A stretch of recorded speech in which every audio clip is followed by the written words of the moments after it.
Welcome into Overtime, presented by McDonald's. Dailey, along with John Bruce for episode 36 of the show. It's officially tournament time. We've got some tournament games tonight, and we'll sort of get into some of our bracket stuff a little bit later on, as we're not going to do the the heap of the boys stuff until next week. We're going to talk a little bit about the seedings, but not really get into the actual games until next week, because we have some sectional semis coming up on Saturday, but some sectional semis for the girls starting tonight, and we're actually just watching a couple of those, and some teams we wanted to win not getting it done, although it looks like one of them might, so we'll see. It'll be over by the time we get to the girls segment, so we'll have the good news is final answer for that. As far as we know, Dewey's 0-1. I am 0-1.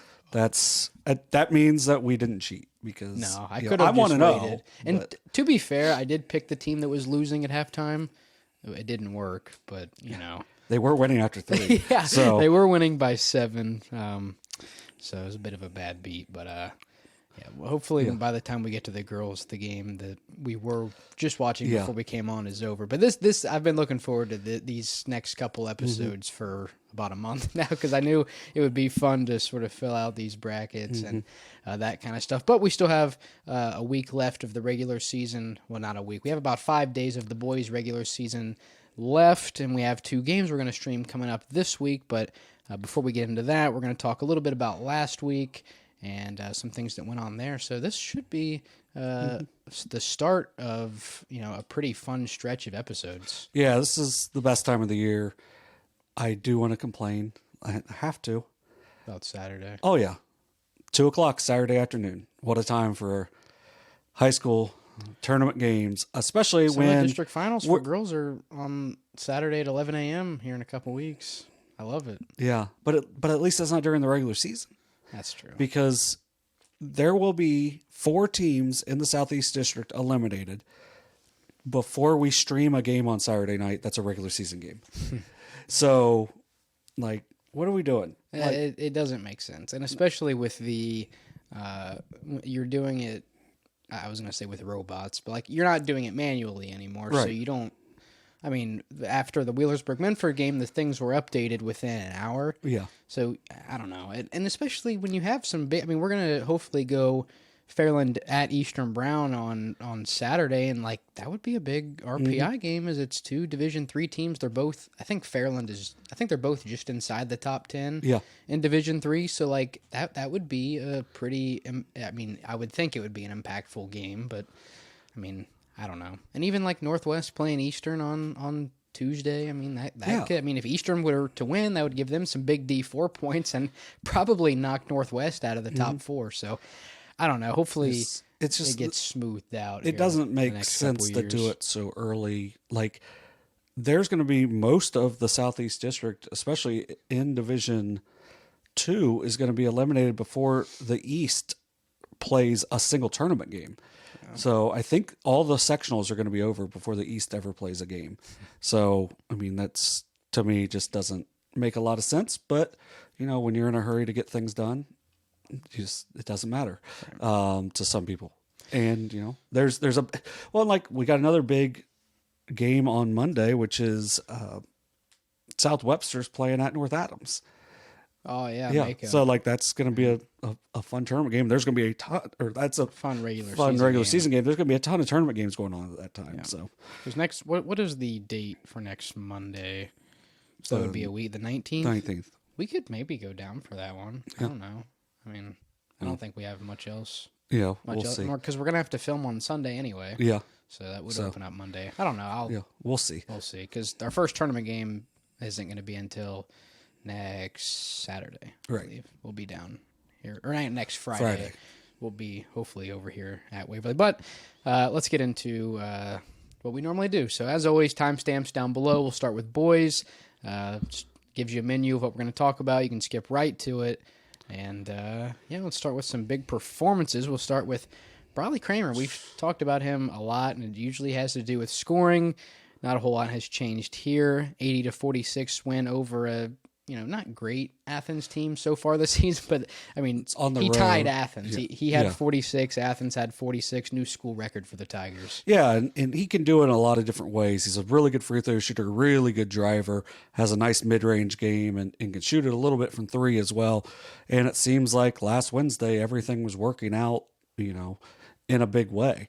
And anytime, like 46 points is just so many points. I mean, we're talking about Tanner Bowen last week had 50. 50, yeah. It's crazy. Yeah, and with Circleville, they're actually going to be playing on Saturday in the first round of the tournament. So they're going to be playing Alexander, and they're one of the teams. Like, why are we playing that early? But either way, they're playing on Saturday. So I know they had their senior night on Tuesday, and Cramer being a senior, not too bad for your last regular season home game. Yeah, so he's I don't know if he's going to go on and play at the next level, but man, he's made a lot of his 4 years as a Circleville Tiger, and I'd like to see him win a couple tournament games here and possibly make a little run, get down to the convo if possible. But I think they would have to win 3. Thanks for playing us. Yeah, they have to win 3 because they're in the sectional quarters. Oh, really? Because only one team gets out for the Southeast District. So playing a sectional quarterfinal sucks. Yeah. Because sometimes you get teams that their first game is a sectional final, and to play a sectional quarter, that's tough. But yeah, I mean, for Cramer, he's still currently our reigning Pickaway Ross Player of the Month. I mean, he's like you said, just you don't get players like him too often, right? And they've been blessed. They've had, I think the record last year was a little better than this year's, but I mean, they're still a dangerous team, right? And with what we've seen with our local Division II teams, like anything can happen. So, I mean, they're playing in a sectional quarterfinal, but I mean, they could get to the combo. I mean, it wouldn't surprise me because they've beat some really good teams. I mean, they beat Fairfield Union at least once. Now they did lose to Logan Elm once, I think. Lost to them twice. Oh, they lost both times, and I mean. You lose to Unioto as well. They played a really good schedule. They beat Miami Trace because Miami Trace was the game where they gave up 5 points in the second half. Oh, yeah. So let's say they win Saturday, which they should. No offense to Alexander, but they probably should.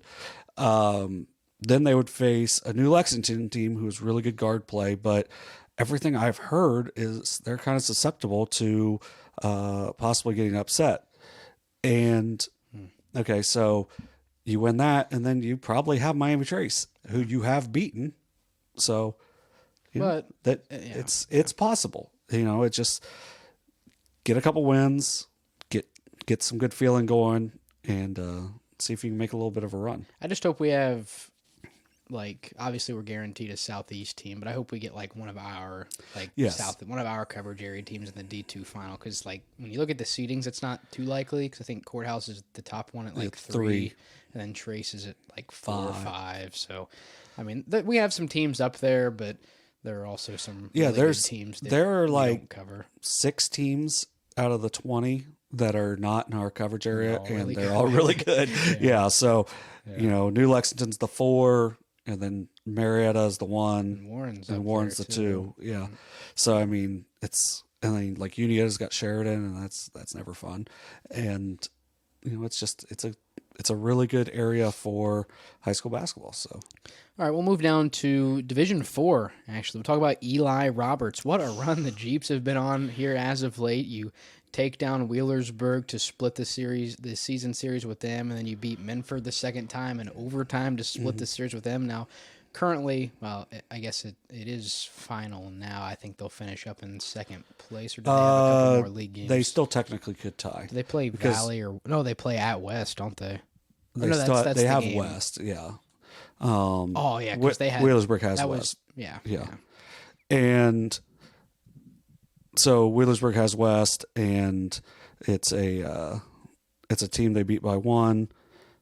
But this time, I think it's at Wheelersburg. Yeah, it's at Wheelersburg. So it's not at the dungeon that is Portsmouth West. Apparently, yeah, everybody that people have a lot. Besides South Webster struggles at Southwest is. I mean, they had a big win, and Eli Roberts had a huge night: 37 points, 13 rebounds, not just a block shy of a triple double. I mean, Yeah, we'd kind of been talking about how like, West. I wonder how many like altered shots in there too. Yeah. Because we talked about how West is pretty undersized, but at the same time, you don't always see a 6'7" kid take advantage of their size, and it appears that Roberts did in a big way because his teammates didn't score a whole lot in that game because it wasn't a blowout or anything. I think it was like a 12-point game. So, Roberts, he's. I would be shocked if he's not the Southeast District Player of the Year in Division IV. Larkin Friends had a great year, but I think, Webster being the 1 seed and probably. Yeah. But I say what it's I'm interested to see is who wins Player of the Year in the SOC3. I feel like that race is like, you have Roberts, Lattimore, Montgomery. Throw Kaiser in there if you want. I'm not sure what his numbers look like. Jace Copley. There's like 4 or 5 guys that if you wanted, it's like it really wouldn't be surprising. If they do a 5-man oh no, a 5-man first team, like how the SVC does. Like that's a crazy one that you just listed off, and that's leaving off some people too. So, yeah, because even West has some guys that you could put on there. I think. You didn't even mention Summer. Oh yeah, Tyler Summer. Yeah, Tyler Summer's been great for the Jeeps as well. I can't because you don't know how they're gonna do it this year because it's unprecedented because they now have a third conference in the SOC. But before, it seemed like the first and second team would each have like 8 or 9 dudes on it. So it seems I'm assuming it would be similar, maybe 6 or 7. It's a little harder when you only have 6 teams in a conference. But I am very interested to see who wins Player of the Year in the SOC3 because, like I said, it seems like all the way through from top to bottom of that conference, like there's not a team that doesn't have a really good player. Like there's not a team that just has like a bunch of like okay guys. Like everybody has that guy that they lean on, and I don't think a lot of leagues can say that. I think a lot of leagues aren't made up like that, and that's really what makes the SOC3 one of the most competitive. Probably I would put them just below the OVC, one of the most competitive leagues in our coverage area. Well, and then the other thing is you're going to get Waverly right now, but they're starting 3 freshmen. Yeah. Playing 4 at different times. Like, you better get them now because those guys are. Yeah, imagine if this was a league with Waverly, how they were a couple of years ago. Right. It's just completely different. And then you add a 4th team into that battle that's Webster, Wheelersburg, and Minford. And the crazy thing is with the current, I think Summer. Well, think about how many people are graduating. Well, I was going to say Summer a junior, Lattimore, Summer's a senior. So it's like Summer, Lattimore, and nobody from Minford. Like Pika and Rhodes, but that are good role players, but they're not like the guy. And then like Copley's leaving, Nybert's leaving. I think a couple of the guys for West are leaving. So. There are some that are, but in terms of like the top teams, Wheelersburg's only going to get a year older. You lose Lattimore, which is tough, but I think you've got a good crew behind him, and at least, you're going to lose Tyler Summer and Jack Timothy's going to go back overseas, but at least you're bringing back your 6'7", your guy that's statistically leading your team right now, and then. Yeah, you're gonna have to figure out an answer for Minford because they're not going anywhere. Right. So that's gonna be such a fun league to follow again next year as well. But Eli Roberts can be a big part of that because, like I said, big game against West. I expect them to go really deep. Yeah. And I haven't filled out my D4 boys bracket, but spoiler, they're going as far as you filled it out. Like they are going to be the last team out of our area in Division 4, I think. So yeah, unless something happens, like I don't see. It seems like they don't get going early, which I think could hurt them. Yeah, but you play a team like Fairfield, who I also don't think gets going early. Yeah, Fairfield gets off to slow starts now. Berlin Highland. In the East, some of the out of the area teams, I'm not as confident with. I'm not worried about the Central this year, which is crazy to say, but I think it's it's going to be Berlin Highland. Monroe Central hadn't lost; they're killing teams over there, but I still think it's Berlin Highland's their region to lose. But I think this Webster team has the talent to do it, and they're going to have the best player. And one of the big things out of Highland is they lost one of their players with really good length also. So, right, that probably helps them a little bit. And I can't remember which one it was, but I remember for Webster against Minford specifically, one of their other guys had like 10 or 12 points. Man, it was one of their guards, and I'm drawing a blank. But, man, that's going to drive me crazy. But anyway, what I was getting at was, like, you think of Summer and Roberts for them, but if you can get a third guy that can get into double figures, I mean, that is huge. And, if you look at the box score, I'm thinking it was number 3. It was Malt. 3. It wasn't Malt. Schubert. Yeah, Dylan. Yeah. Is it Dylan Schubert? Yep. Yeah, he had what, 10? 10. Which I mean, that's huge when you put it, because Summer's going to get 15, 20. I think Roberts finished with 16 that game, but like 14 of those were in the fourth quarter and overtime. So when you throw another guy with double figures in there, I mean, that's huge. Well, and then what they have coming back, you have Roberts, you have Schubert, Malt, White, Bernard. I mean, you literally have numbers 1 through 5. Bernard's another guy that I think has helped them. Yes, he's came on a lot. I think he either needed to get the coach's confidence or just get his confidence for the varsity game, because he could definitely do it. And I'm not 100% sure that JV team's lost. So, I mean, pretty good. Yeah.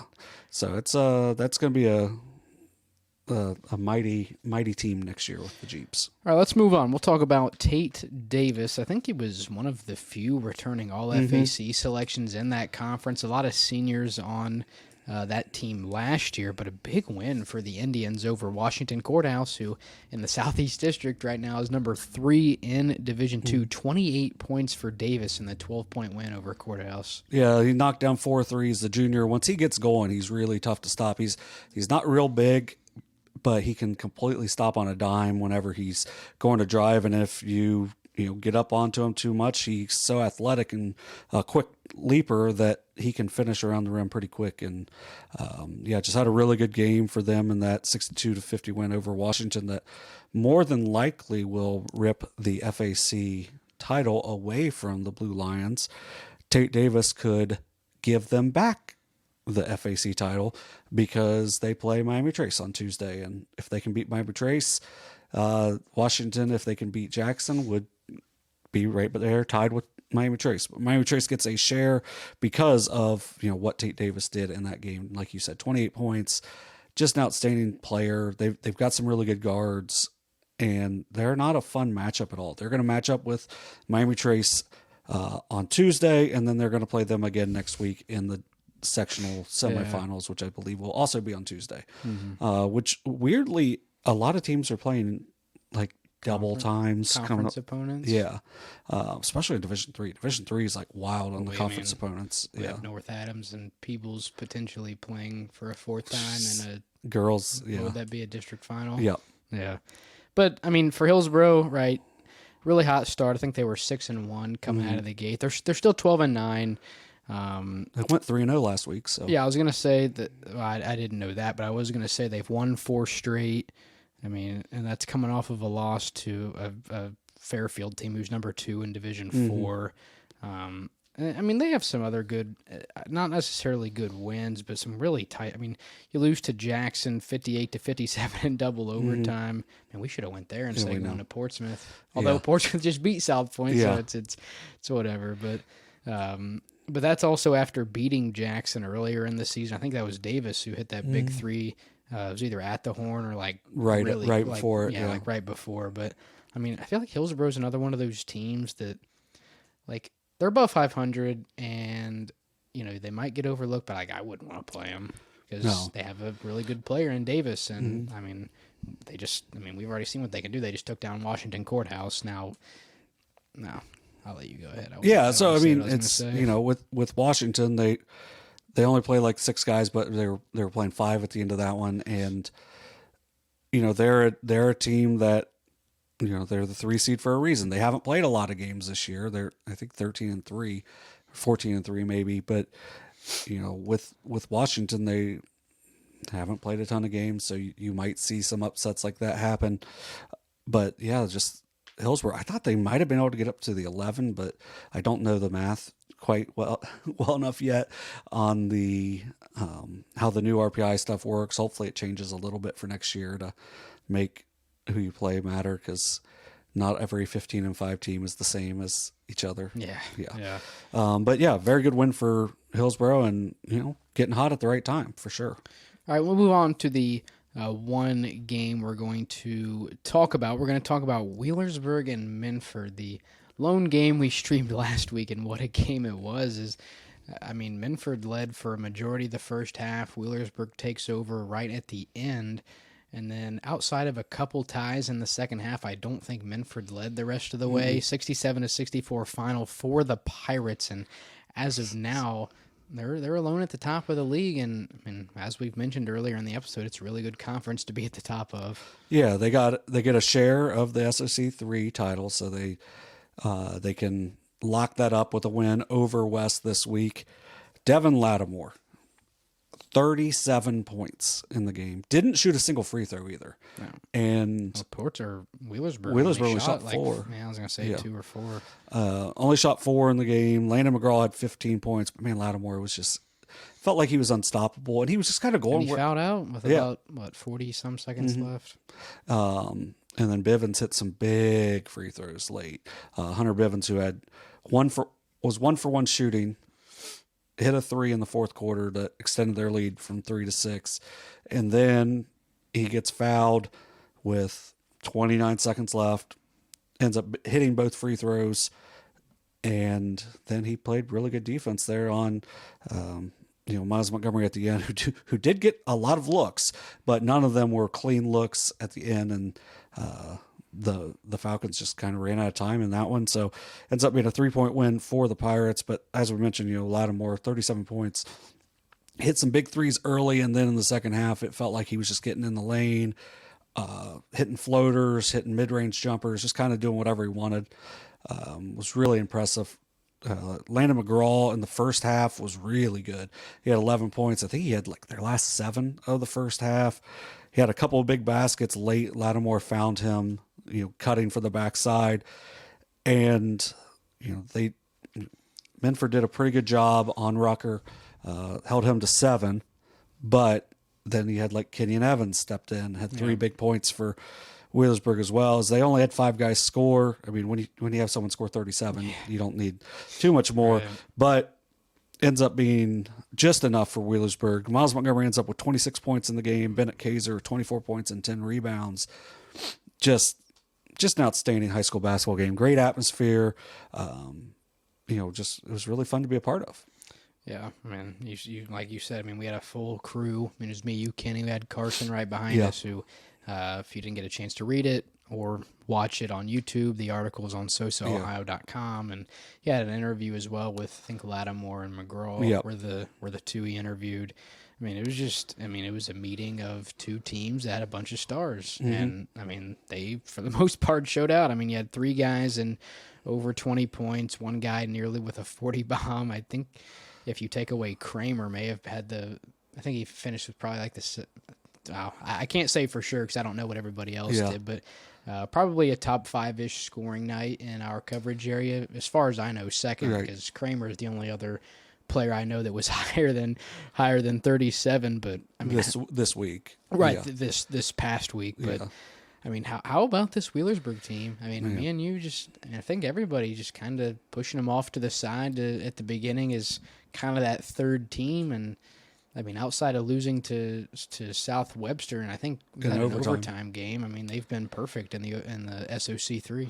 Yeah, and it's a team that's a lot of sophomores. And are now the 1 seed. They're now the 1 seed, which we'll talk about here in a minute too. But, they're...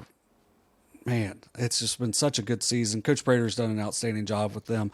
Lattimore brought them, moving in brought them exactly what they needed. They needed one more guy to take them over the top, and that's what Lattimore has done. He provides a toughness, a little bit of an attitude, and just his confidence is through the roof, and there's good reason. If he gets fouled in that game, the points go even more, but he's in there getting in and knocking down the little mid-range and was going away from contact a good bit and didn't really affect anything. Like other that than one shot, he shot like over top of Shoemaker was crazy because Shoemaker's what 6'4", 6'4" and pretty long. So and he just went just straight up, just runner right over him and dropped it in. I mean, it was a tough night to defend that. And he knocked down what 2 threes, 3 threes, 3 threes. I mean, it was a tough night to be a Falcon on defense, and especially in the second half, I felt like Lattimore just. And especially like defensively, like just came up with a couple steals that led to points in transition. And in Division III right now, I'm not sure if there's a hotter team.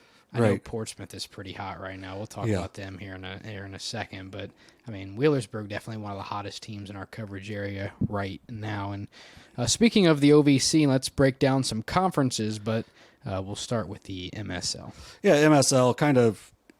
I feel like it's just a matter of time for Taze Valley to cap off their last season in the MSL with a win, but they lose another game. They lost 2 straight. They're 10-2 now in the MSL-Buckeye. They still have a 1-game lead over Bloom Carroll, but they play last place Taze Valley, or not Taze Valley. They are Taze Valley. Last place Amanda Clear Creek on Tuesday, and then on Friday second to last place Logan Elm. So I mean, it feels like they should win it outright. Logan Elm holds them to like 25 points and scores 26. But it's going to be at Logan Elm, and like here's my thought also: are they going to keep playing? I think I call the dogs off. No. I mean, are they going to keep playing this rivalry because Taze is Division I? They're going to go to the big conference. Are they going to still play their county rivals? So could this be the last time at Logan Elm they play? For a while. I hope not, because I mean that's one of the really good things in Pickaway County is, well, besides Westfall, they're all pretty much the same size. And I know Taze is getting a good bit bigger because they do have a gigantic school district, and we have a proud alum from there with Jake the Snake Wise, or whatever. Yeah, Jacob Wise up there, and we appreciate everything he does for us. But Taze Valley with 1-game lead with 2 games to play, I feel like they should be able to get that done. But once again, you just kind of never know. All right, let's move on to the OVC, man. I mean, golly. Like, I'm glad we put in this conference breakdown thing a couple weeks ago because we've just been able to, like, what we've said about the OVC has not stood at all. It seems like every day that there's games in the OVC, our perspective on who's going to win. I mean, at first it's like, South Point overall record not great, but it looks like they're going to win. And it's like, man, here comes Chesapeake out of nowhere. And it's like, Portsmouth just beat Ironton. What was it? Ironton, Fairland. I don't know, their last like 3 league games.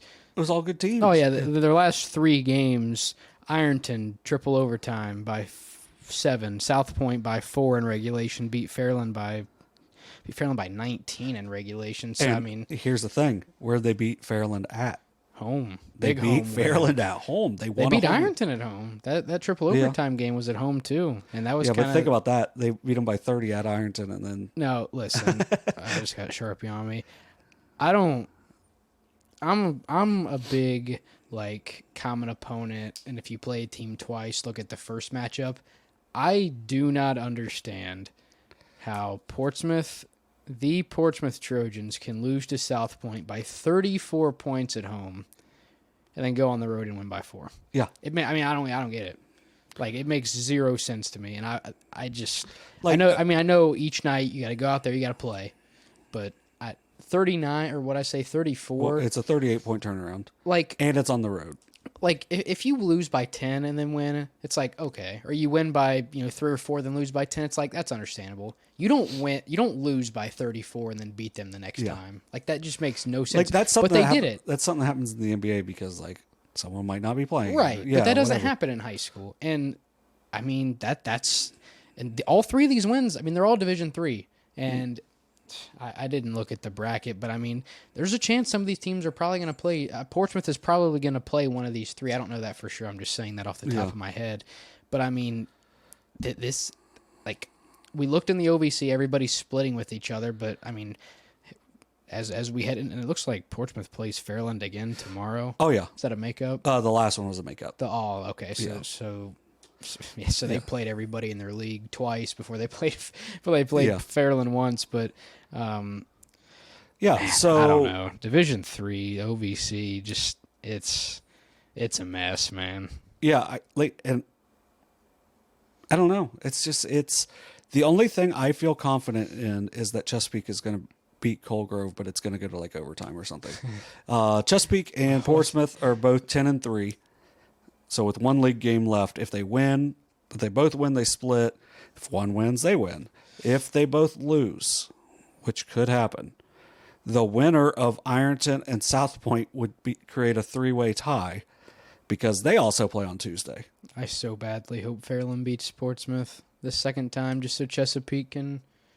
Who does Chesapeake play? Colgrove. Dawson Bryant, yeah. That's it for them. Mm-hmm. Yeah. I really want Fairland to win just so Colgrove or just so Chesapeake can win the league with 3 losses. I said that too. Yeah, you said that early, but yeah, this thing is nuts. So Portsmouth's won their last 6.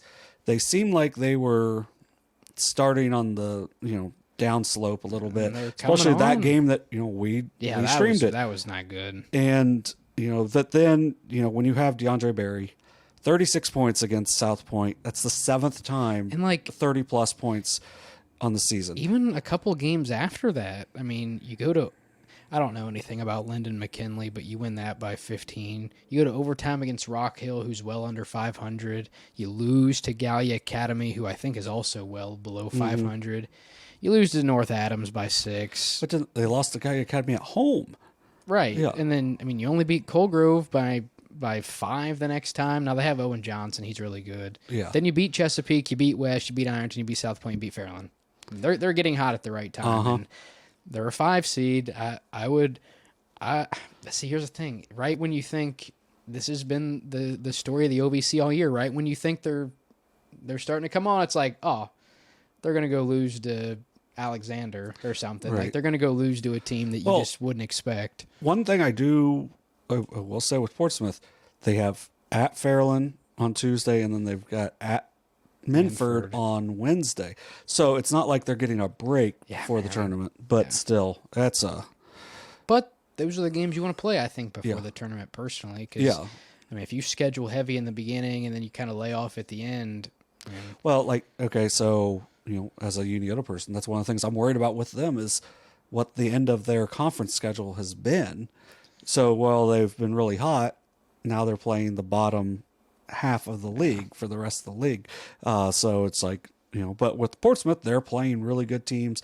And, one of the things I'll say, we've talked about it before. Coach Lysitz won a ton of basketball games. There's a reason why Portsmouth was so excited when they got him.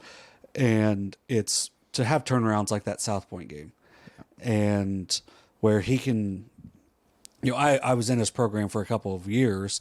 I got to play one game. My first varsity game, I got to play under him, but, didn't really get to play with him as my head coach. But I know, he, in practice, he could just make you believe. He had that gift. And I feel like he's able to do that so far with Portsmouth. And that's why I'm hoping they win against Fairland. But just because I do think it would be fun to have multiple 3-loss teams winning that league. Yeah. Yeah. I agree. I don't think this has been a fluky stretch. I think there was something that they were doing wrong that they figured out. Mm-hmm. And maybe they had a couple guys sick or something. That right. Now, it helps when you have a guy like DeAndre Berry. And, I mean, without looking at the numbers, I mean, you have Breach, Loper as well. So Livingston rebounds at a really high level. Who? Livingston. Oh, yeah, Noah Livingston. So I don't know exactly what the problem was, but I don't think you win, 5 straight? 6 straight now. You don't win 6 straight, including, I'll say, 4 really big wins, Chesapeake, Ironton, South Point, and Fairland. You don't win those by accident. Yeah. Especially at South Point and at Chesapeake. Losing by 34 and winning by 4, you figured something out. Because that's just not we made a couple more shots the next game.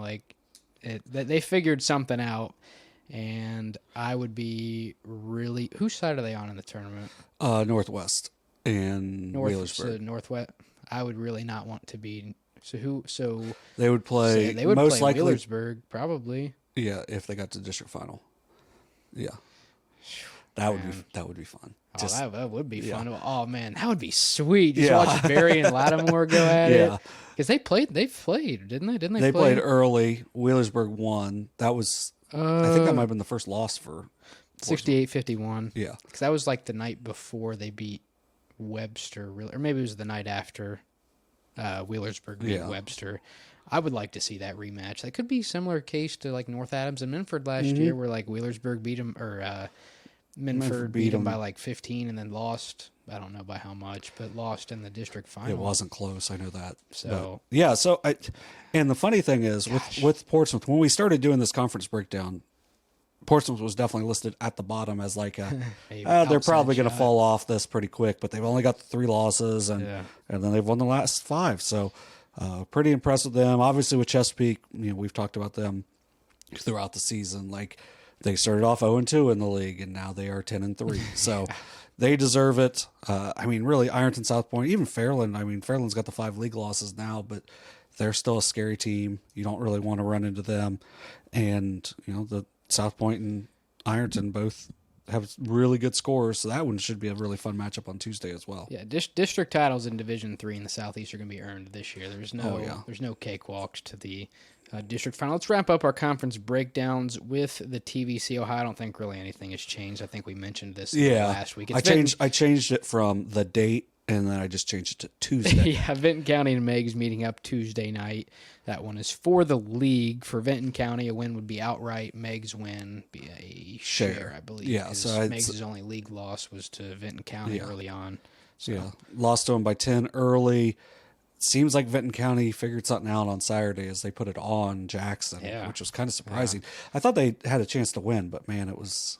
Jackson has also had like some kind of like odd losses along with some like really good wins. So I don't know. So this has been, in my like recollection, one of the like kind of least consistent basketball seasons.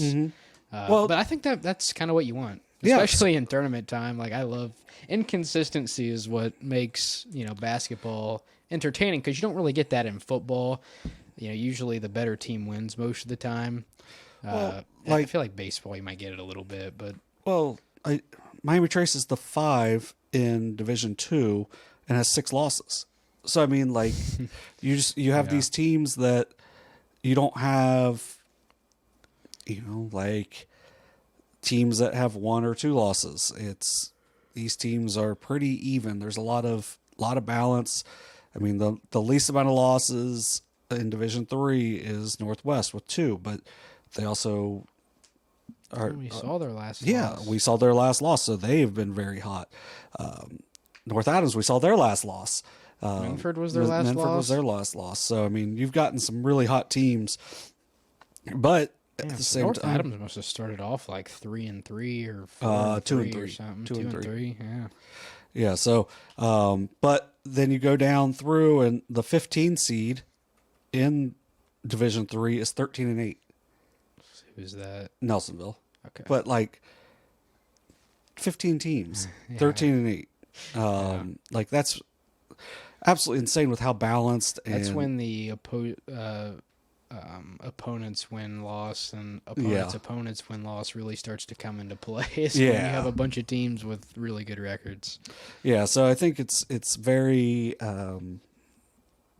very balanced this year and a lot of parity, which means I think we're going to see some really fun like sectional finals. Even though we'll talk about some of those. Yeah, like I'm just throwing it out there though. Like the 16 seed is Lucasville Valley. Wheelersburg's the 1 seed. What happened on last Tuesday? They went to double overtime. Yeah, that'd be wild. Yeah. So I mean, you've got. So that's a sectional semi. Is that at Wheelersburg? That would be a sectional final. Oh, that's a sectional final. Oh, because Valley has to play West first. Yes. Okay. Wheelersburg gets a bye. Yeah, for being numero uno. Yeah, I think the top 3 got a bye, maybe top 4.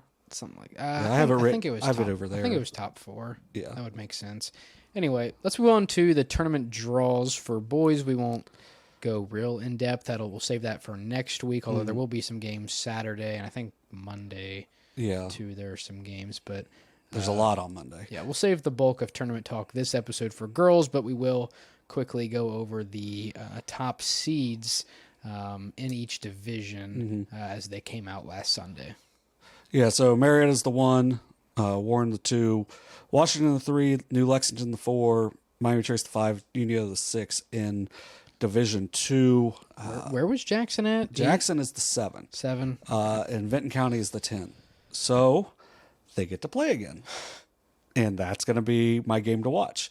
If, the first round game, you got Jackson hosting Vinton County, who just put it on them on Saturday. What I was reading about it was there was not a lot of adjustments made by Jackson, which means that's practice time. Right. You make those adjustments and you just get ready to go for next Tuesday. And that should be a really fun game to watch.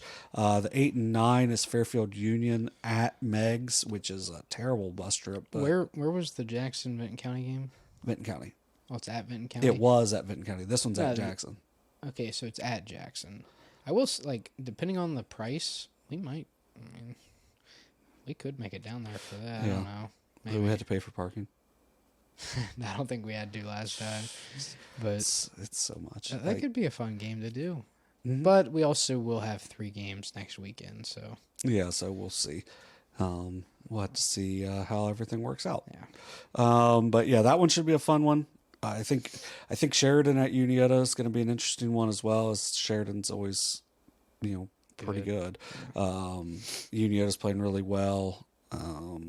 Who else is playing? There was somebody else I was thinking of that's playing really well in that group right now. But it's just Fairfield Union is playing really well. So it's a Division 2 is going to be a gauntlet. I think more than likely it will be Marietta versus Warren in the district final, but at the same time, both of them have to go through some really tough teams on the way there. So it should be interesting. I mean, Marietta has to go through a Fairfield Union team that beat them last year in the sectionals. So, they went to the regional final. They still have Caleb Schmelzer and Caleb Redding. So, I mean, they're still going to be a tough team. And they match up a little bit better with Marietta than I think a lot of the other teams do. So I think Marietta was probably hoping they would slip to the 10, but they ended up jumping Vinton County because they just kept winning. Division 3, the 1 seed, as we've said a few times, is Wheelersburg. 2 is Minford. 3, North Adams. 4, Northwest. 5 is Portsmouth. And the 6 is Chesapeake. 7, I believe, is Fairland. And then the 8-9 would be South Point and somebody's South Point and Eastern Brown. A couple games to watch there. Chesapeake versus Ironton. Which would probably be a sectional final. It's next Saturday. Yeah. Potentially. Then you got, I know Northwest beat Adina by 17 or 18 the first time they played, but Adina at Northwest. I mean, that could be an interesting 13-4 matchup. I think North Adams and St. Trace matches up pretty decently with them. They're not playing well. Particularly well. Yeah. So, you have that, but you've also got a state championship coach, and you've got some really good guards. So, is Gerald, is he sort of healthy? Yeah, I think so. Is it? I mean, obviously, it's still probably bugging him a little bit, right? But I mean, I haven't seen Zane Trace since he had the 20. game. He had 21 or 22 on Saturday, in a loss to Paint Valley. But I mean, seeing it's losses like that. And then they went to overtime with McLean. So I mean, but I think if you're North Adams and maybe you see that, maybe you take them a little lightly, and that's a team you don't want to take lightly because when they shoot the ball well, they're a really scary team. I think Portsmouth, although they're playing really well right now, but Portsmouth and Westfall I think is an interesting matchup in that 12-5, and at the same time 12-5. That's like the magical. Yeah, that's the NCAA one. Yeah, because we just had that one a couple of years ago with. I think it was Jackson beat Logan Elm over at Southeastern. Was a 12-5 game. Yeah, so I mean it's a. I think Division 3 is just a minefield, and we're not even totally. I mean, Westfall's got to beat Piketon in the sectional semi. And I don't know what they beat them pretty easy this last week, but when they played at Piketon, it was like a 4-point game. So who knows? Right, I mean, we could get Portsmouth Piketon, which I think Portsmouth would probably like a little more. Mm-hmm. I mean, I know Westfall obviously didn't have Joe Ray, but you still have Brody Clark, who, in my opinion, probably going to end up winning Player of the Year. I mean, he's 20.5 points a game. Yeah. I mean, and you've got Jeremiah Layton, who shoots like 68% from the field. Brian Craig is a really good freshman. I was going to say that. Yeah.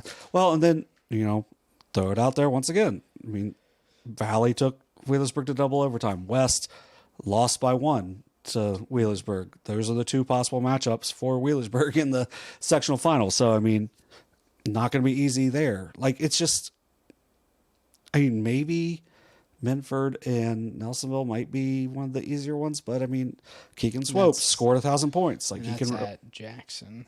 Yeah. Like the 6th, it's the early game on Saturday, I think. So. Yeah. So I mean, like, who knows? Yeah. Chesapeake against Ironton is. We've been saying it all year. D3 is it's gonna be fun. Yeah. I'm excited. Now, let's move on to D4. Top 6 teams. Webster and Fairfield. Those have been the consensus top 2 all year. Fed Hawk a little bit out of our area, not by much, close enough to where we've been following them. Yeah. Notre I wrote Dame, a story about them last year when they won the district. Notre Dame usually among the top 6-ish, and then you have Trimble and Waterford, who are familiar names as well. So it's a pretty familiar company for Division 4. I mean, these are usually teams you see in the among the top teams in Division 4. Yeah, like I feel like if Notre Dame didn't have that loss to Colgrove, I would think they'd have a better chance against South Webster, just because they played Northwest pretty tough on Saturday. They're a pretty well coached team. They just their conference has not been very strong this year, so they haven't been challenged that much. I think it's South Webster's to lose, but Notre Dame beat them last year in the district semis, so held them to like 33 points. So you just kind of never know on that. I think Fairfield and Federal Hawking is the game to watch because be at the Convo. It'd be at the Convo. I think Fairfield beat Federal Hawking at Alexander earlier this year. That must have been really early. It was playing neutral site. Yeah, it was right around Christmas and like a holiday thing. Yeah, I think we might have had a game that night. We did a game? Yeah, I think we might have. But, because I was coming back from, I think it might have been the Washington Courthouse at Unioto game. It was that night. So I didn't get to actually see it. But Federal Hawking has Andrew Earhart, who might have the quickest release of anyone. Like a Sean Marion shot. Yeah, like, dude gets it off quick. Like, it's really, like, incredible how fast he gets a shot off. And then they've got Tariq Cottrell, who's one of the better guards in the area. So Cottrell against Friend would be a really fun matchup. So I think that would be it was the Unioto game. Yeah. The Unioto court out December 30th, so right before New Year. Yeah, so I think it would be a really fun district final if we can get to that. But Trimble's got a coach that's went to the Final Four before. Waterford's coach is gigantic. I think he's like 6'9". He played D1 basketball, so from Waterford. So those are going to be some just some teams to watch as well. Waterford's got their school. Well, they've got a 6'9" kid that went and played Division I basketball, but they have a senior who's their school's all-time leading scorer. So, I mean, there you go.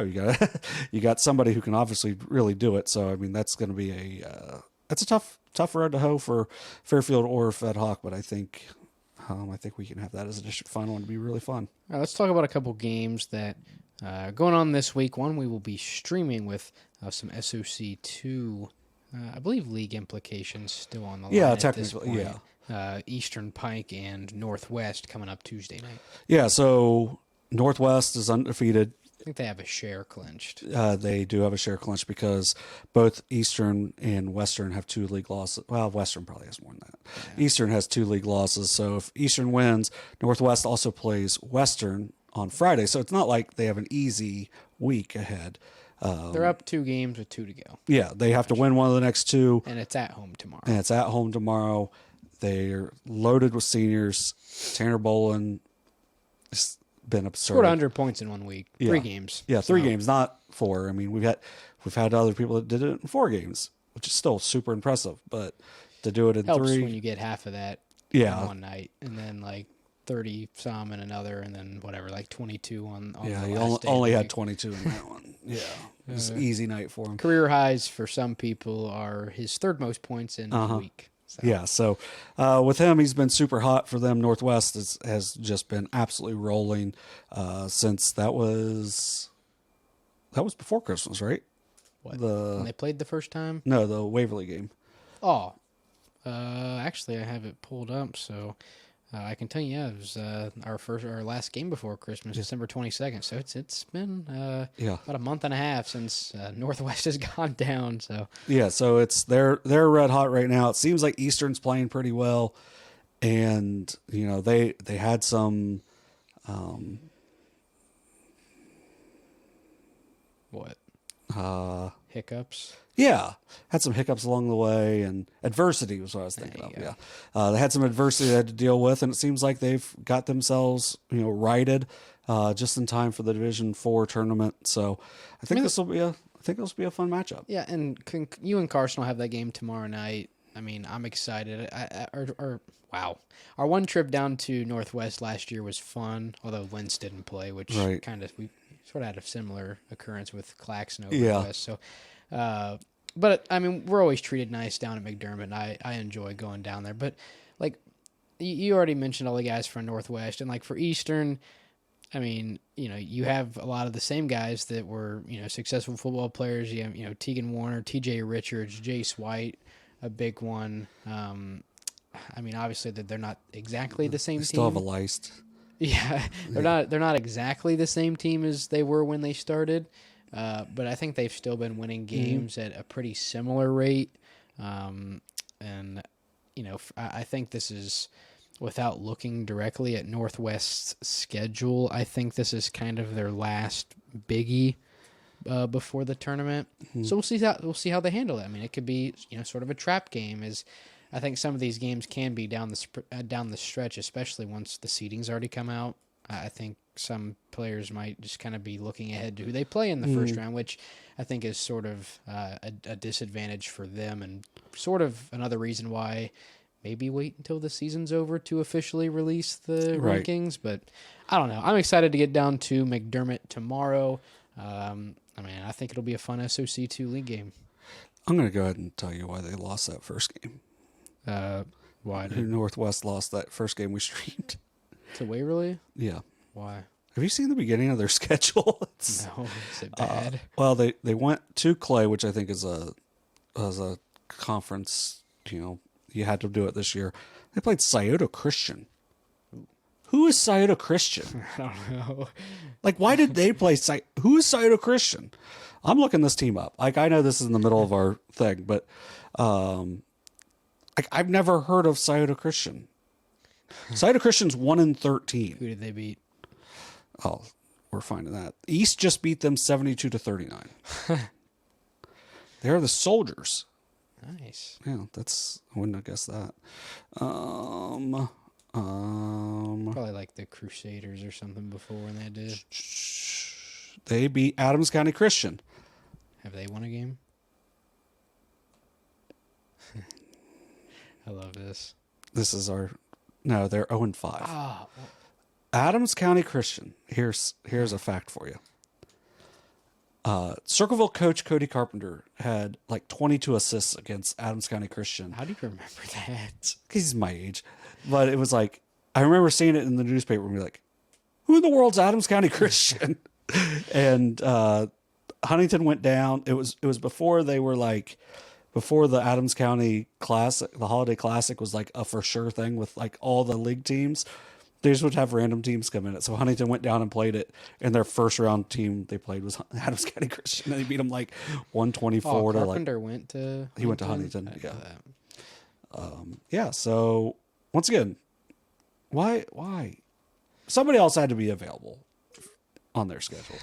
So they probably they weren't physically and mentally ready at that point in the season. So it seems at that like point Waverly was real. I think Waverly's just like 7-11 or something. Yeah, they've sort of fallen off. But at that point, I mean, that was probably their biggest win of the season. It probably still is. And I think after that win, I mean, they were probably 7-3, 7-4, 6-4. I think they were like 6-3 after that, and then they lost to Piketon, and then they won one more after that, and then they've been winless since.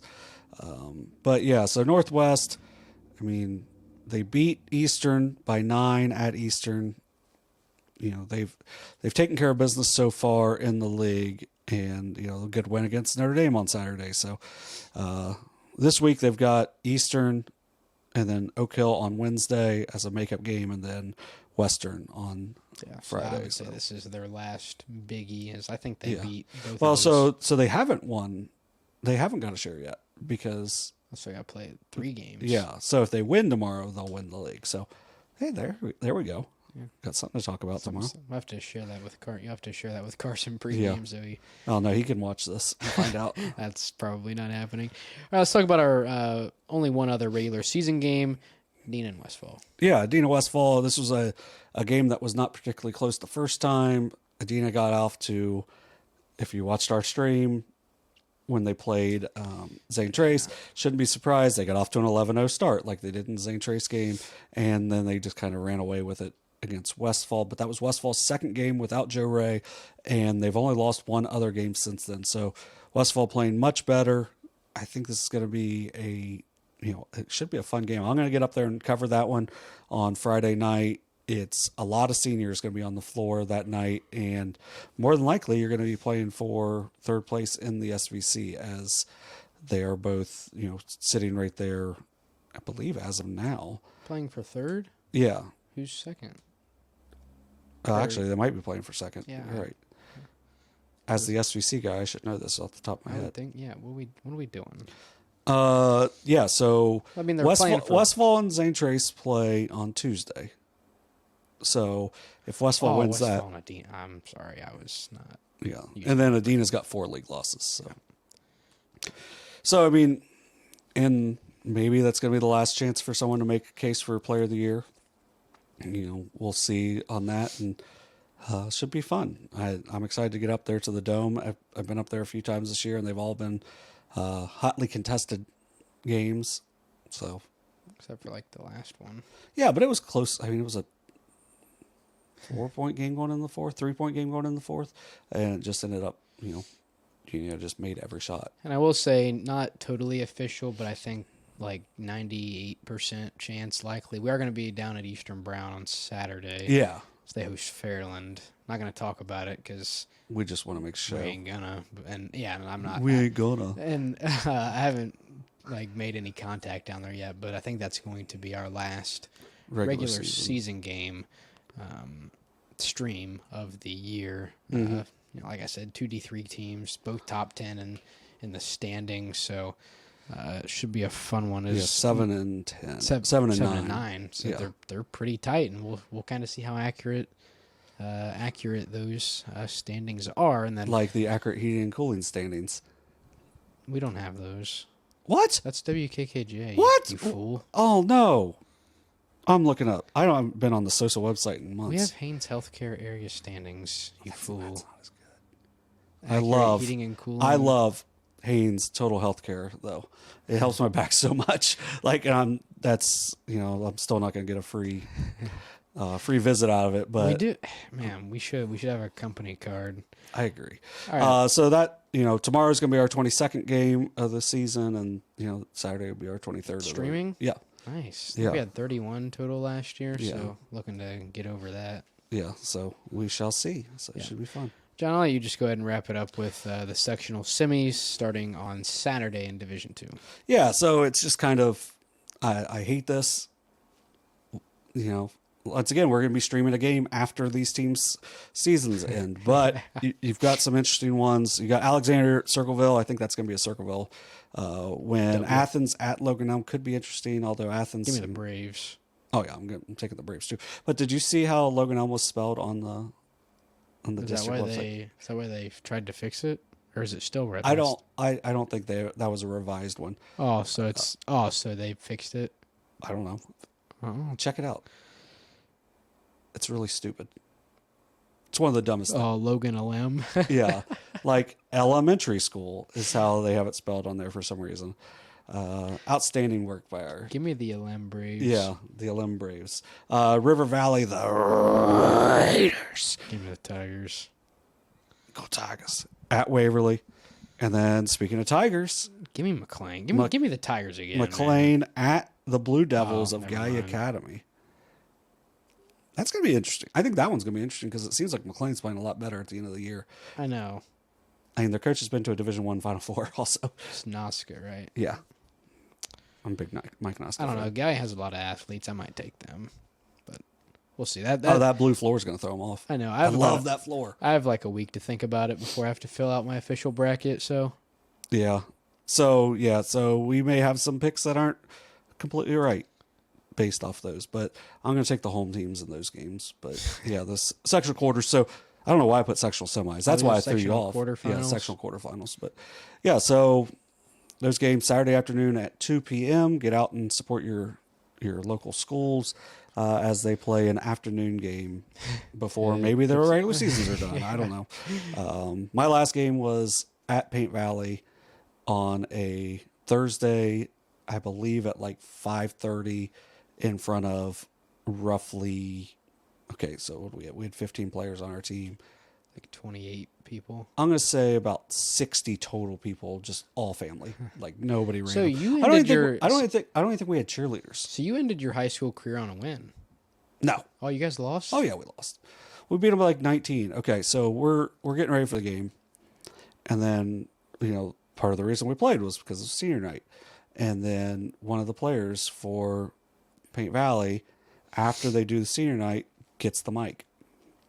And he starts talking about how his family had like passed away earlier that year, and how the basketball team was like his family, and we all looked at each other like we're not winning this game. And that dude had like 20 points and was just awesome. And we were not into the game very much. Yeah. And so I didn't score in my last game. There you go. I did score in the tournament, but I was 0 for 1 in the game against Paint Valley. So yeah, we lost to West on a Monday. Yeah, we got to be the early game. Yeah, I think we were the late game that night, but we go down to West. We had just won a couple of big games and then lost to West down at the Waverly Downtown Gym down the street. So all right, let's move on to girls. A little bit more exciting for girls this episode. Start off with... we're going to be picking stuff off the floor. I know. Yeah. I'm excited. But we'll start with an individual performance that actually... This will be like one of the few times we include stuff that happened on Monday. Yeah, because sometimes we're doing this at like 2. Yeah. We've done it at like 2 in the morning before. Yeah. But this is Monday evening. And congratulations to Fairland's Bree Allen. Becomes their all-time leading scorer in Dragons history, which is a heck of an accomplishment because especially as of late. Yeah, they've made it. I think they've made it to 3 Final Fours in the last decade, possibly a 4th this year, maybe. But yeah, she's close to 1,500 career points. She'll probably pass that in their next tournament game. So congratulations to her as they beat Notre Dame, a really good team. They beat them by 19 today, so that's a good win. And what else happened? Coach Buchanan, 300th win. And now what's that record? 371. Okay, I'm pulling this up real quick. 300-73. He's won 300 out of 371 games. Why don't you go ahead and throw that in the calculator? 809 win percentage. If you round up. 81. Oh, if you round up. So like 81. 8086. 8086, yeah. Okay, and then I'm going to bring... It's like an 81% win percentage. That's okay, especially in the OVC. That's not bad. Yeah. Yeah, that's insane. So... No, that's for a team that, hopefully, they're looking to play about 5 more games this year because that would put them... 5 would put them in the regional final, I believe. Because sectional, district, regional, so... Yeah, that would put them at least in the regional final, and then, hopefully we get a big time matchup in that district final that we can, get to stream. But this year, yeah, we may not. But a regional final, I really feel like it's going to be Southeast versus Southeast. I think it's Sheridan, Fairland. I would say Sheridan, Fairland would be my pick, and that would be great for our area because I mean Sheridan's not technically our coverage area, but it still is the Southeast District, Right. and would love to see one of our teams get to the Final Four and maybe win a game when you're up there, and then you win one game, and hey, then you never know when you're in the finals. So Right. it's very tough when you get there because you're going to see some teams that are Different play styles. Different ways of being put together. Like maybe you can go get them from different areas, and but at the same time, it's who's in front of you. Right. You do what you can, and I feel like our area has a really good chance in Division II, and it's a big part of it's because Bree Allen and the Fairland Dragons. Let's talk about a couple games that went on last week, and try to get through them relatively quickly. Yeah. I want to talk about these tournament brackets that we Yeah. took like 20 minutes filling out, but We took more than that. yeah, we'll start with I took longer than that. Yeah. We'll start with a huge D2 win. A lot of momentum for the Iron Ladies heading into the tournament. Yeah, so Jackson beats Unioto 59-46, and really, outside of a couple minutes in the third and late in the first, it didn't feel like it was that close. They were just completely dominant from the get-go. They hit a couple threes early, took an early lead, and Unioto's never seemed to really get going. Yeah. Magnolia Holbert did. She had 18 points in the game for Unioto, played really well, but Miley Smith and Amaris Betts were held to 11 points combined. They average over 31 combined. To get held 20 points below their season total combined is really impressive for the Jackson defense. And really, Jackson scored 21 points in the first quarter, and it felt like they probably could have done that the whole game, but they didn't shoot a three in the second half. They were 5 of 10 from three-point range in the first half. And then in the second half, it was either a layup or a mid-range jumper, something really high percentage, and that's what made it to where that Unioto never got, I believe 6 was the closest they got. Maddie Walburn, 18 points, 8 rebounds. TJ Carpenter, 15 points, 12 rebounds.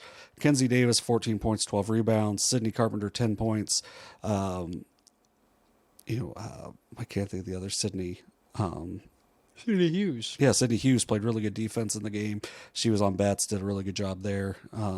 So Jackson gets a really big win. They end up with 20 regular season wins on the season. They're going to go into the tournament as a 6th seed. They've got a tough road because of Sheridan in a district semifinal. But if they shoot like they did against Unioto, who knows? I mean, they're very senior heavy. If you want to read more about this, check out my story from on SOSA-Ohio.com, presented by Ohio Health.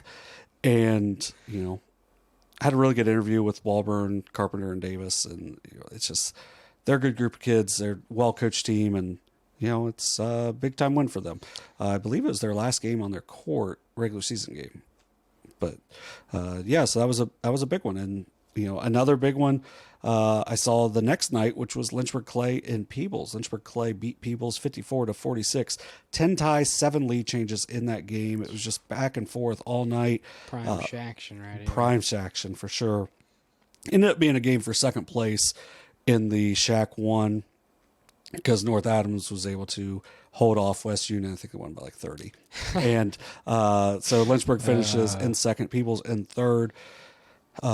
Macy Etchen. Found that out. Yeah, found that one out. We'd been saying it wrong, so apologies to Macy. She was outstanding. 24 points, 6 made threes in the game. They had her at 6 for 12. It didn't feel like she shot 12. But either way, I mean, you make 6 out of 12 threes. In game is very impressive. She hit a couple big ones for them. Jade Massey was awesome. I mean, she's just a complete player. Man, rebound away. Yeah, rebound away. Now, the only thing I'll say is they had her for 7. Rebounds? Yeah, when I looked at their official stats. It's like downvote. Yeah, like you tip the ball to someone and they control it, that's a rebound for whoever tipped it. Yeah. Yeah. So I think that may have been a couple of them, but you just never know on that because I try not to be, especially when you get close to a triple-double, I try not to just give away stuff. But 16 points, 9 rebounds, my stats, 4 assists and 10 steals, which they only had her for 9. But that one's also, I've gone very into detail on what a steal actually is. So, maybe it's just depends on who got it. Mm-hmm. But hey, usually your hometown book will fudge things. So at least they didn't fudge anything to make it to where it was a triple-double. But Massey was just outstanding all game. She said in her interview afterwards, she wasn't guarding Peyton Johnson, so she was playing the passing lanes, and man, she was just all over the ball and just was outstanding overall. So Peyton Johnson still had a great game, 22 points, 16 rebounds, and 6 assists. Cadence Carroll, 10 points and 7 rebounds. There's a reason why these are 2 of the top 7 seeds in the Southeast District, and I think they're both good teams, and we'll see how far we pick them here in a minute. You had one more game on Saturday. Circleville. Oh, Circleville and Bloom Carroll. Yeah, that was a fun one to follow. Yeah. Don't remember the final. I believe it was like 34-31. 34-33. Yeah, not a high scoring game. I was just going to pull it. Yeah, Circleville 21-0 now, 22-0. 14-0 in the league. Because they beat Taze on Monday night. Yeah, beat Taze just probably an hour ago to win the gold ball. I mean, it was a game against Bloom that, they're losing at halftime 20-11. And me and Derek were there to take pictures for something that may or may not be coming out on Wednesday. So maybe stay tuned for that. That's good so far. Yeah, I appreciate it. But, and obviously for Circleville, it's sort of an unprecedented time right now. But, they've adjusted. I'm not sure how many games. It's probably been 1, 2, 3, 4, 5 or 6 games with their new regime that they're currently playing with. And, they've been doing great without it. And it's a game where they didn't score a ton of points. It was a gritty win. And, you win a couple of nights later against Taze Valley. So not really a recap on that game specifically. I think Blakeman led with 15-ish points, which, her, McConnell, Edgington, those have kind of, and Yancey's been great too. And I think Perini is the other starter. And I think Allie Thornsley starts as well for them. They draw, the 2 seed in the tournament. You don't go 22-0 by accident. And I think they play Vinton County to wrap up the regular season. So they're 21-0 now with that. Oh, yeah. They are 21-0. But there's like 3 asterisks on it on Max Preps. I have no clue what that means. That must be in tournament? I don't know. But either way, they win the gold ball in the MSL. Yeah, Vinton County must have won. They must have beat Washington. That's why they play them. Did I pick Vinton County? Yeah, we both picked Vinton County. Let's go. There we go. Yeah, we'll talk about that here in a minute. But yeah, Circleville has definitely been one of the most inspiring teams this season, and I'm kind of excited to see how far they're able to go. With the team they have right now, because like I said, it's a bit unprecedented for them. As they're playing without. One of the most impressive freshmen in the coverage area. So yeah, she was their leading scorer, leading rebounder. So you are playing. They're not the only team playing. Down some players, but it's the other ones are things that have happened on the court, and hers was an off the court thing. Right. And, but yeah, just an outstanding run for Circleville. It's I feel like a pretty easy team to cheer for at this point. So definitely would be interesting. So speaking of Division II, we're gonna show you our brackets. I'm not totally sure how we'll do this. Yeah, it's gonna look weird. Well, maybe just show it up. Well, maybe do we want to read it off first and then show it, or do we want to show it closer? It's gonna be. I think we're gonna try to take a picture of it. I'm gonna try. So, the top will be the purple is Two Dogs picks, and for me, my picks are in blue. So, both of us had Vinton County. Yep. Beating Washington, which we didn't know until just now. Both of us had Fairfield Union beating Wellston, which we did see a little bit earlier. I had Gaia Academy. He had Miami Trace. I don't know who won that game. Was that tonight? That was the other one. That was the other game tonight. Right. I wonder, do you think it's on Max Preps? It could be. I'll check Twitter first. Okay. just so we have, let's say, Miami Trace and Gallia on Twitter. Latest. Oh. Yeah, so pretty much what we're going to do is we've made our picks. It's going to be kind of harder to see on here. We're going to try to put a picture of it on the edit, so we'll see how good Dewdog is at this stuff. We're going to track our picks throughout this. We don't really have a punishment for the loser, but the winner just gets bragging rights. So are we just going to do, like, whoever has the least wrong?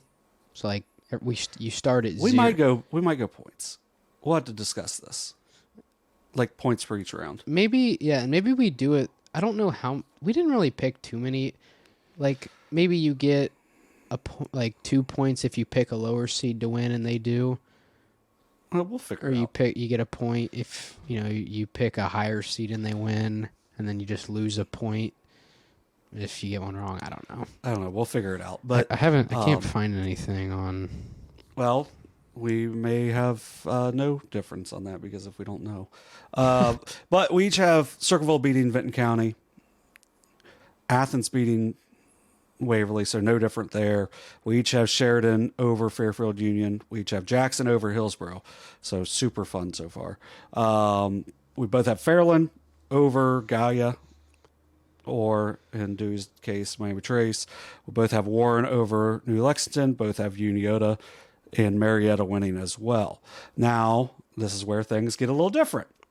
Dewey, to reach the district finals, has Circleville over Athens. I have Athens over Circleville. Oh, really? Yeah, so there's a difference. We each have Sheridan going to the district finals, and we both have Sheridan winning to get to the district finals. So that's our difference in the Southeast 1. In the Southeast 2, I might get crippled for this. We each have Fairland beating Warren. Dewey has Unioto beating Marietta. I have Marietta beating Unioto. Boo. If they play like they did against Jackson, they ain't beating Marietta. So hopefully, as a Unioto grad, hopefully I'm wrong. I feel like we're gonna have the best player on the court, but you never know. So then we each have Fairland winning the district as well. So that's as far as we go. Hopefully you can get a better. Yeah, I'll do my best. Yeah, so that's our Division 2 for girls. What do you think? I don't know. Sheridan and Fairland. Those are our 2 picks for the district champions. I wouldn't be surprised if Unioto and Circleville Unioto and Circleville both win, and I'm wrong on those. But I feel like Athens is playing pretty well. Tell you what, there's one scoreboard I didn't check. I don't know what it is. What? It's not the Haynes Chiropractic. It's the North Fork Animal Clinic scoreboard. Yeah. Oh my God, Gallia won. Did you pick it or did I? You picked Gallia. Let's go. Gosh. Let's go Blue Devils. They won by 5 or 7. Okay, at least it wasn't a ton. So, and this is where check some of those other scores. What everybody? Check that one. Did they play? They played, didn't they? No score for them. What about Dawson Bryant St. Trace? Colgrove. Okay. They won. Rock Hill beat Northwest. Okay. Eastern Brown beat West Union. Piketon ended up beating Crooksville. Speaking of... let's go ahead and just talk about D3. Yeah, so we're going to go D3. This is Southeast 2 because it's Trace. flipped to this side. Panthers let me down. We both had Rock Hill beating Northwest tonight. Correcto. We both had Piketon beating Crooksville. Shout out Layla Kelly because everything I was watching was she just didn't miss free throws late. Kept getting fouled. They ended up beating Crooksville by 3. Crooksville missed a 3 at the buzzer.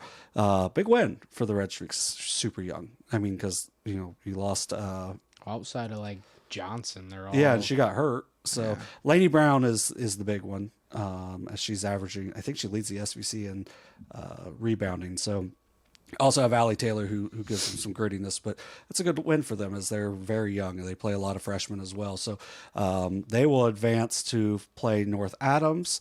And in this one, we each have Peebles over Rock Hill. We each had South Point over Southeastern, who has not played well lately. So, but they're a team that I feel like that might be one that bites us. Yeah. We each had North Adams over Piketon. We each had River Valley over Chesapeake. Now, this is where... never mind. We still didn't really get to... There's nothing here either, because we each had Peebles over South Point and North Adams over River Valley. Although, River Valley did beat Athens. I know. That I really... You were closer on it than I was really just North Adams being in our coverage area and River Valley not was like the main reason I picked North Adams, because I was like, if River Valley wins, I'm if River Valley wins, I'm gonna be upset because I was so close to putting down River Valley, but I couldn't. And then setting up for me, round 5 on the Appalachian Highway would be North Adams over Peebles, which would make that series 2-2. Man, you're killing me right now. Why? In the sectionals? Yeah, but that doesn't matter. And you're beating me by 2. Yeah, but you got Peebles over North Adams, so if that wins, that's going to be later on. That's more points. You already got me Gallia, Miami Trace, and Fairfield and Westfall. Yeah, but I just talk about. But I just picked Gallia because there's the Blue Angels. Well, yeah, but it doesn't matter. I like that mascot better than the Panthers. That's how I pick mine, just by mascots. So yeah, so in this district finals, Dewey's got Peebles over North Adams. I've got North Adams over Peebles. Then let's go to the bracket that I thought was going to be... I was going to try to get all of them onto this little tiny paper, and it didn't happen. But we had a difference on Ironton and Meggs. He took Meggs. I took Ironton. I'll try to find a school for that. We each took... Actually, we took a different school because he took Colgrove. I took Dawson Bryant. They're the same school. I think it's Dawson Bryant, so I wrote down DB. He calls him Colgrove, so he wrote down CG. We each got a point there. We both took Wheelersburg over Oak Hill. We each took Eastern Brown over West Union. They only won by 6. Did they? Yeah. Third time. Yeah. And West Union's got, I can't remember her name right now, but they had one really good player. Yeah. Man, I can't either. Yeah. And then the last one, which was, Fairfield over Westfall. I had Fairfield. He had Westfall. Westfall was actually up 7 going into the 4th. We watched it till the end. We watched it and then came on, and then I watched the end of the Piketon game as well. So, so that was one of our differences there. And Fairfield won 51-47. Yeah, so that was a nice comeback for them in that after they had a lead at the half, then Westfall made a little run. Westfall played pretty well at the end of the year, and they only lose one senior, so hopefully they'll regroup and have a better season next year as well. So we each had Portsmouth. Oh, we're just going to throw it out there. We each had Portsmouth make it to at least the Elite 8. So if there's ever a time where Portsmouth has a game, we pick them to win. Both of us did. We both picked Portsmouth over, I picked them over Ironton. He picked them over Meggs.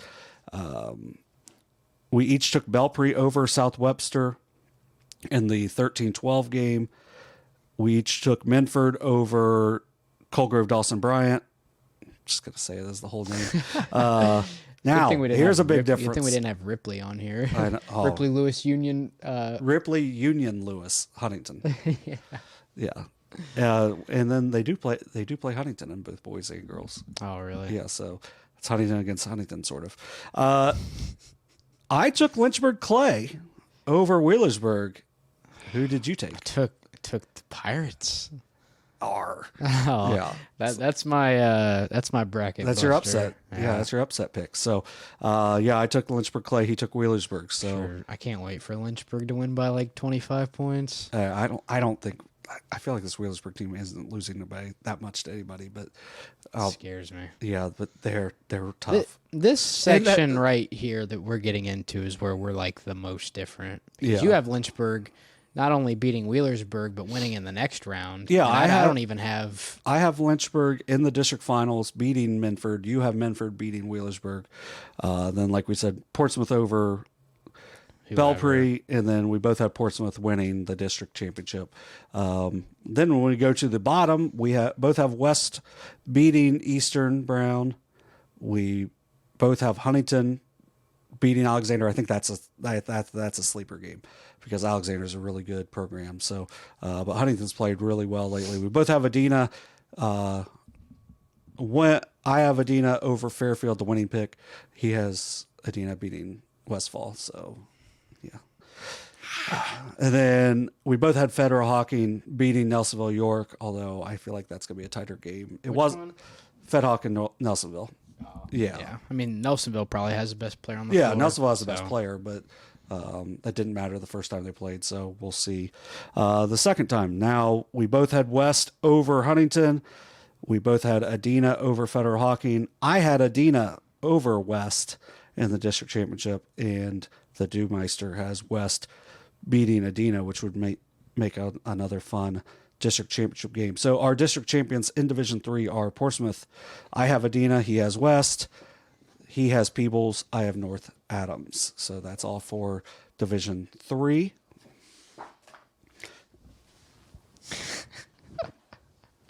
And then our final bracket that we'll talk about tonight is the Division 4 girls, which, not in our area.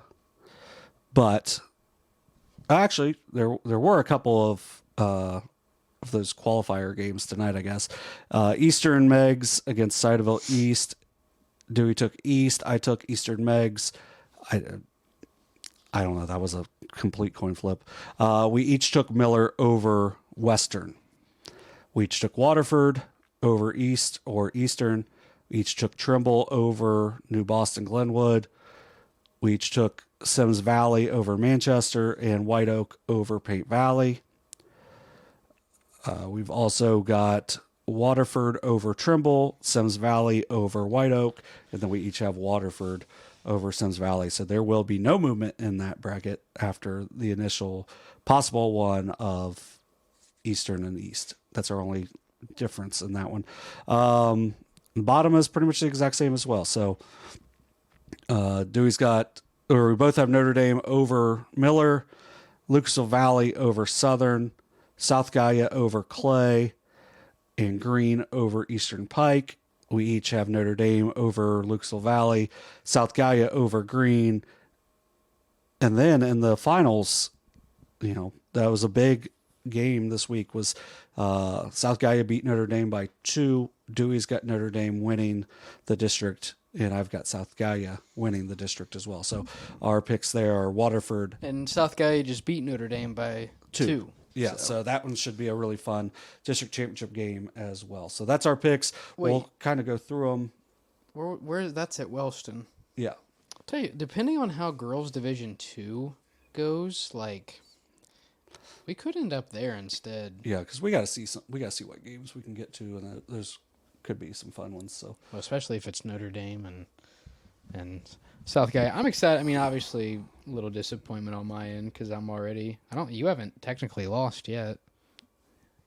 I mean, we haven't gotten all the games in, but of what we've gotten in, I took the L with Trace and Gallia and took the L with Westfall and Fairfield. Mm-hmm. So, I mean, you're perfect right now. I should have trusted the SVC guy with the SVC pick. Yeah, Gallia and Miami Trace. Panthers just sold me, bottom line. So. Yeah, that was... I like the Blue Devils. Blue Angels. Yep. Blue See, Angels. I thought they were the Blue Devils. I would have lost. I wish I could find a score on some of these, but... No, we'll find them eventually. Did you check the OHSA website? I didn't even know you could do that. Yeah, if you check the OHSA website... What, like the SEDAB thing? No, it's probably not updated on there. No, the OHSA.org, and then you go to the girls' basketball, and you would just have to go to each individual thing, and sometimes they're updated that night. But it'd be nice if we still had the computers out, but I thought it'd be more professional to hold up a paper. So that's, if we're wrong, you can ridicule us relentlessly. I'm at Coconut Wall Papa. If you want to ridicule me, I wonder if there's anybody that just like rips me on there. Oh, your DMs are just filled with just absolute hate mail. Yeah, which means I'm definitely going to try to get back on there. And it's going to be like, this password doesn't work because it's your old phone number. When you have a phone number for 22 years and then you finally change it. Where do you go? Just the tournament? Yeah, if you go to... Sports and tournaments, girls basketball. Yeah, girls basketball, and then you would go to statewide brackets. Statewide tournament brackets. Yeah, and then you would just go down to... So what are we looking for? D4. D4. Yeah. D4 Southeast. And it would be either one. Would be either 1 or 2. Oh my gosh. Who did I pick? You pick East or Eastern? God, I'm terrible at this. How much did he win by? Eastern won by 37. Gosh. I did not expect that. That was terrible. God, I'm... Okay, Man. What about Miller? Did Miller win? We just need to refilm this. Miller must be on the other side. Yeah, they're on the other side. So they're in the... Yeah, Miller won by 8. Okay. I'm still not pleased. Okay, now check the Ironton Megs score. Gosh, man, get that out of my face. That's Southeast 1? Southeast 1 in Division 3? Yeah. Ironton Megs. Who did I pick? You took Megs. Okay. I beat you with one. Megs won by 21. See, that's why you don't trust recent. Dawson Bryant won. Okay, I mean, Wheelersburg won 56-7. I mean, I don't think that was really necessary to put on there. Were there any other games? That could have been just the Eastern, Fairfield, flip it over. There's one more, but I think we had the same. Oh, yeah, Rock Hill Northwest, Piketon, Crooksville. Yeah. So you've literally gotten everyone right except for Ironton and Megs. And yeah, I've and gotten like 3 wrong. Yeah, that's why you don't go recency bias since, Megs hadn't won in a month and Ironton technically had. That's okay, I guess. But I'm still a little disappointed on my poor efforts to start. But, I'll get some redemption in the boys' side. Right, yeah. Probably not. We'll see. I mean... Lynchburg is going to probably just win the district now, and I had them getting beat in the sectional final, so... It's all right. It's not. I hope I'm wrong about Unioto. I got to be better, Yeah. You spend 3 months talking about some of these teams. Yeah, but, you can't say that on the sectional semis. Sectional semifinals? Like, whenever you're talking, what are those? Like, seeds 24, 25. I mean, whatever. 21 and 28. You went out on a limb on 28 and you almost had it. Did I? Yeah, but you blew it. Wait, who is 28? Westfall, who'd been playing better. Oh, yeah. Actually, probably been playing better than Fairfield at that point. But, yeah, so, you're just a disappointment. I know. Yeah, so we got a big one tomorrow / tonight with the game down Eastern at Northwest. Join me and Carson. And... I'll be there. I'll be there. Yeah. So if Carson has a heart attack, I'll hop on. Hopefully you won't be on then. I could have a heart attack. I'm old. I'd look at this thing. Probably just have Kenny get on then. I'll just run the camera. Yeah. Or you just have me do it and just sit there and... I'll just get you a chair. And just if you can still use your arms, we'll be good. Yeah, so it should be a fun game. Yeah. Hopefully Northwest is a little better than the last time we saw them. And well, they haven't lost since. They've been winning for about a month and a half. So. Maybe they'll be our new Jackson from last year. Yeah, so maybe. You're welcome to Coach Walburn for us not being at that Unioto game because they would not have won if that was our jinx from last year. Yeah, maybe. Hopefully they'll move a little. Well, they lose in the sectional last year. Yeah. So, what would their sectional be? This year, their sectional... Hillsboro for the 3rd time. So, hopefully they can win that. Oh, that's the sectional? Mm-hmm. Yeah, I mean, we both have them winning that, so... they'll lose now because we picked them, but... all right, well, I think that's about all we got. Updates on these brackets will come next week. We'll spend a little bit of time talking about that because I believe all the sectionals will be over. Yeah, all the sectionals will be over. So we'll preview the districts next week, and then we'll kind of just give a review of how we did, and we'll talk about what games we'll probably be at streaming wise next week because we want to get out and get some of the district finals. We want to get see some of our teams and see some of our teams cut down some nets. Yeah, should be a fun week next week. Tournament starting up, best time of the year in high school sports, in my opinion. But yeah, unless you have anything extra to toss in, haven't talked about the Nug gang in a while. They're still got Kerwin hanging out. I'll tell you what, the Nugs took over my life for about 2 weeks. I mean, I was so pro Nug, I wanted to collect them all or whatever it says on the side of the box. And we did get them all. Yeah, all the real ones. Gold one is just not. I'm not paying $50 for a piece of plastic that has eyeballs. I mean, I kind of want it now. I mean, it's cool, but it doesn't have any features. It's just naked. Yeah.